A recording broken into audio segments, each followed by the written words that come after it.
They say in the village of Okwosa, there was once a couple so perfectly matched that even the gods grew jealous.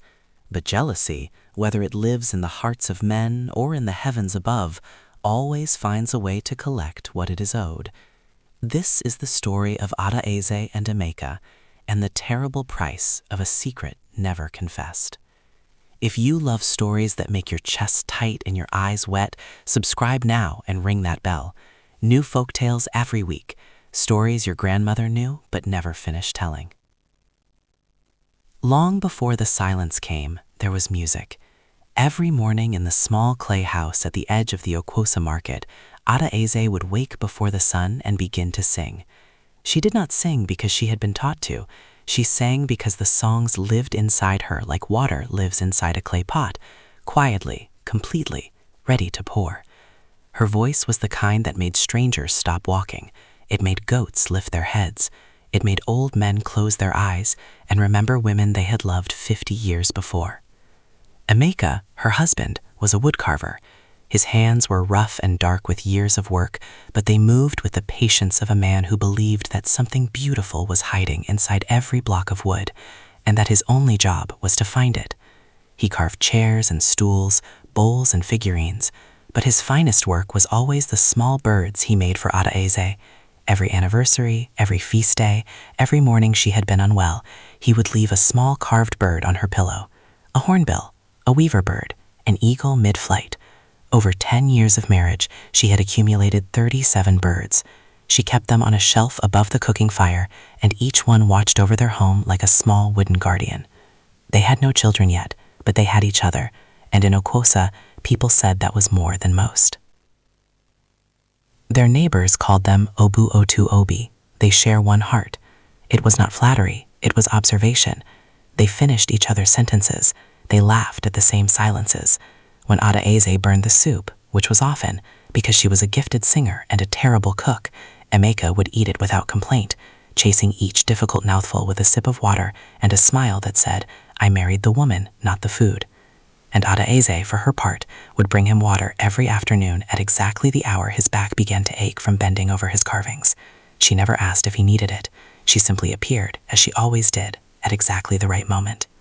This was their life, ordinary and extraordinary all at once. It was a Tuesday in the dry season when the stranger arrived. His name was Tobechukwu, and he came from a village 3 days' walk to the north. He was a trader, or so he said, carrying rolls of Ankara fabric on a wooden cart. He sat up beside the market and smiled at everyone with the easy confidence of a man who had never been told no. Adaeze met him at the river on her way to fetch water. She did not think of it as anything. What is there to think of when a stranger greets you and helps lift a heavy pot onto your head? She thanked him. He smiled. She walked home. The birds on her shelf did not stir. The soup she made that evening was still terrible, but made with her full heart. But Tobechukwu noticed Adaeze the way a hawk notices movement in tall grass. He came to the market the next day and the day after. He learned her name from other women. He asked careful questions. He never approached her directly. He was too clever for that. Instead, he simply made himself present, like a shadow that follows without touching. On the 4th day, he sent her a gift through a child from the market, a length of deep blue Ankara with golden patterns that looked like wings. Adaeze stared at it for a long time. She should have told Emeka that evening. She almost did. She sat across from him at dinner, the words forming in her throat, but then he looked up at her with that same smile, the one that said, "I see you, I chose you, I would choose you again," and she swallowed the words, not because she had done anything wrong, but because she feared that even the mention of another man's gift would plant something in the space between them that had never been there before. She buried the fabric under old clothes in a wooden box. This was her first mistake, not the gift, the silence. Secrets, like seeds, do not need sunlight to grow. They grow in the dark, and they grow faster there. Over the following weeks, Tobechukwu found more ways to cross Adaeze's path. A greeting here, a word of praise for her voice there. He never said anything that could be called wrong. He was skilled enough to stay just inside the line, to make her feel seen without making her feel hunted. And Adaeze, she was a good woman, let no one say otherwise. continued to say nothing. She told herself there was nothing to say. She told herself that silence was a form of wisdom. But the wooden box where the fabric was buried had begun to feel heavier than it should. When she swept near it, she swept quickly. When Emeka sat in that corner of the room, she found reasons to call him away. Emeka, whose hands could feel the difference between hardwood and softwood by a single pass of the thumb, whose eyes could find the grain inside a tree that no one else could see, Emeka began to feel a different kind of grain in his home. Something had shifted, something small and unnamed, but there. He began watching, not with suspicion.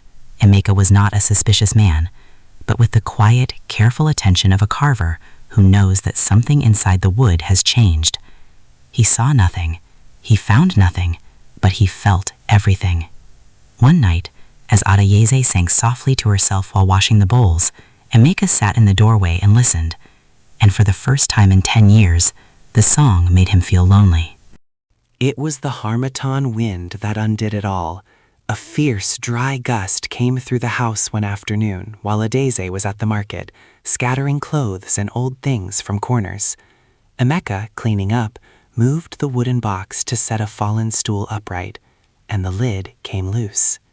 He did not go searching. Let that be known. The box simply opened, and the blue Ankara fabric with golden wings unfolded in his hands like a wound. He sat on the floor for a long time.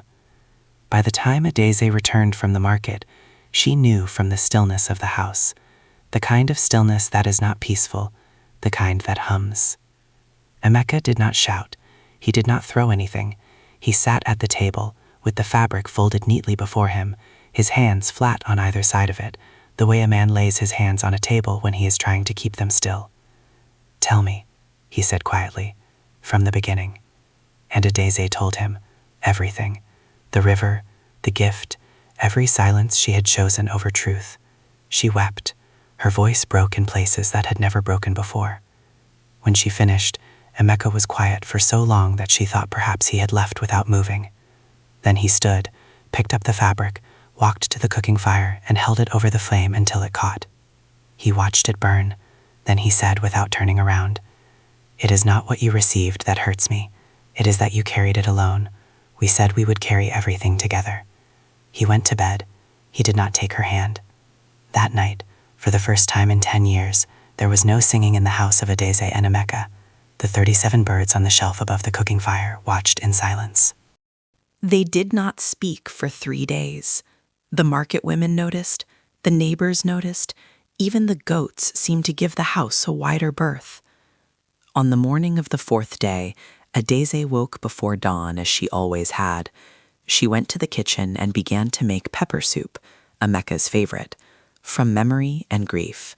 She burned it. Of course she burned it. She sat on the kitchen floor and wept into the burnt soup pot. She did not hear him come in, but she felt him, the warmth of him, the familiar smell of wood shavings and palm oil as he sat down on the floor beside her. He said nothing. She said nothing. He picked up a wooden spoon and tasted the burnt soup. His face did not change. "Still terrible," he said. She laughed, a broken, wet, ridiculous laugh that surprised them both. "Still terrible," she agreed. He reached into his pocket and placed something in her hand. It was a small carved bird, a sparrow, mid-flight, wings spread as though it had just caught a strong wind and decided to trust it. 38, he said. She held it to her chest. He put his arm around her. Outside, the harmattan wind moved through the compound with less fury now, just a low, tired whistle. They would have hard months ahead. Trust, once cracked, does not mend in a single morning. They both knew that. But they also knew, as surely as Emeka knew the grain of wood and Adeyeze knew the shape of a song, that what they had was worth the mending. Some things are built for breaking and rebuilding. A marriage, tended well, is one of them. Session, the lesson Akwosa remembers.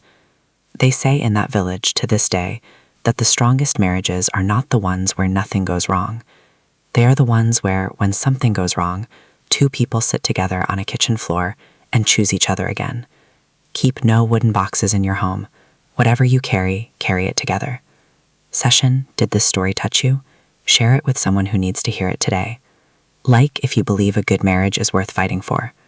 Subscribe to the channel. New folktales every week, straight from the fire. What should the next story be about? Drop your ideas in the comments below.